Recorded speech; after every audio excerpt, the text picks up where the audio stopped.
ki badan iki cek bajane. Nah, jadi seperti ini. Ini sebagai diafragma. Maksudnya bagaimana? Mengembang. Coba kita bernafas kita hidung tadi. Coba mengembang enggak kira-kira? Biar kenapa kok dikasih malam? Biar napasnya bocor. Oh, nggak bocor ya? Seru nggak tadi pelajarannya?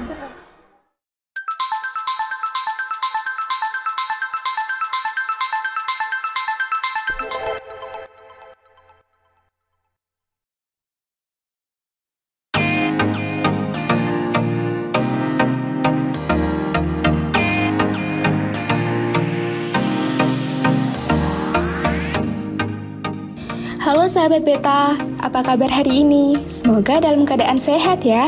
Memberikan pengetahuan baru melalui pemahaman literasi bagi anak usia dini ternyata sangat penting loh.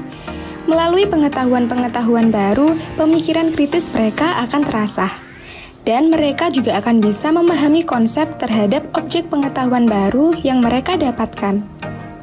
Tentu pengetahuan tidak hanya bisa disampaikan melalui teori saja ya. Eksperimen-eksperimen sederhana juga sangat penting untuk mengasah logika dan kreativitas mereka. Nah, kali ini siswa-siswi RA Matolibul Ulum 1 yang ada di Desa Kedung Sari, Kecamatan Gepok, Kabupaten Kudus sedang belajar tentang organ tubuh nih. Jadi, mereka diajak untuk belajar tentang sistem kerja organ tubuh manusia, lebih tepatnya pada bagian paru-paru. Siswa-siswi terlihat sedang duduk dengan rapi ketika seorang guru memutarkan video animasi. Melalui video, siswa-siswi diperlihatkan tentang bagaimana cara kerja paru-paru dan cara menjaga paru-paru tetap sehat. Setelah menonton video animasi, guru mengajak mereka duduk melingkar kembali. Sementara itu, terlihat seorang guru membawa bahan-bahan sederhana antara lain botol bekas, sedotan, balon, dan malam yang akan digunakan untuk eksperimen membuat alat peraga pernapasan sederhana. Kemudian, guru memperlihatkan bagaimana cara merangkai satu persatu bahan tersebut hingga menjadi sebuah alat peraga pernapasan manusia. Ya, masukkan. Dimasukkan. Bebek mana ini masuknya? Masuknya kemana? Tubuh di badan ini cek bajane. Nah, jadi seperti ini. Ini sebagai diafragma. Maksudnya bagaimana? Mengembang. Coba kita bernafas kita hidung tadi. Coba mengembang enggak kira-kira?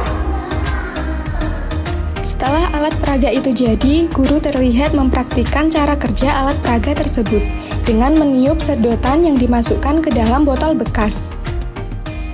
Tema hari ini tentang paru-paru yang nanti akan kami pamerkan dan dipresentasikan oleh anak dalam pameran. Juga nanti dalam tema-tema lain seperti tema mainanku, membuat boneka, membuat tema tanaman, membuat tiruan tanaman aglonema, contohnya dari bahan kertas, dari bahan-bahan bekas itu juga nanti akan kita kumpulkan dalam 1 tahun dan kita pamerkan dalam pameran hasil karya.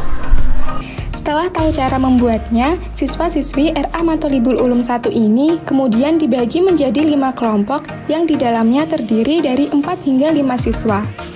Mereka dipersilakan mengambil mangkuk berisi perlengkapan yang nantinya digunakan untuk membuat alat peraga.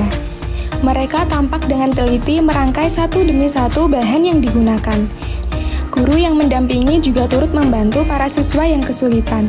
Tak butuh waktu lama, sekitar 10 hingga 15 menit, jadilah alat peraga itu.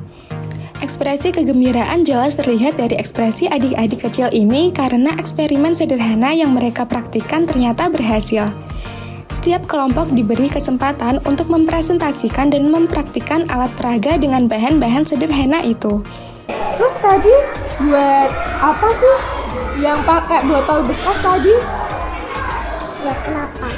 Oh, buat alat pernapasan ya? Tadi ada apa aja? Botol bekas. Terus sama balon, sedotan, transmisi. Terus tadi kalau itu sedotannya itu bagian apanya? Bagian itu. Itu.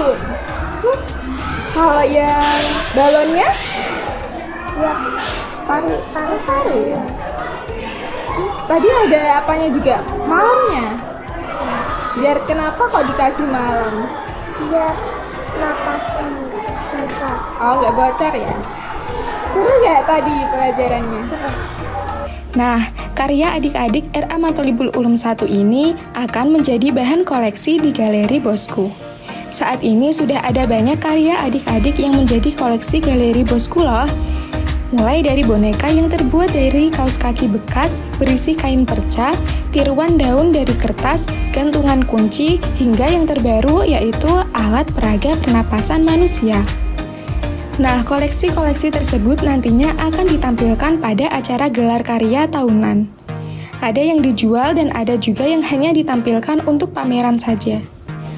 Oh iya, kegiatan belajar membuat alat peraga pernapasan manusia ini juga merupakan bagian dari pembelajaran berbasis inquiry loh, yakni bermain sambil belajar. Melalui kegiatan eksperimen tersebut, siswa-siswi bisa berdiskusi bersama untuk pemecahan masalah yang dihadapi. Tak hanya itu, kegiatan belajar kali ini juga berkaitan dengan computational thinking, yakni sequence. Karena dengan praktik membuat alat peraga, mereka mampu berpikir secara logis dan sistematis, dan akhirnya mampu memahami konsep. Sekian dulu ya liputan kami, jangan lupa untuk ikuti terus liputan kami berikutnya. Sampai jumpa!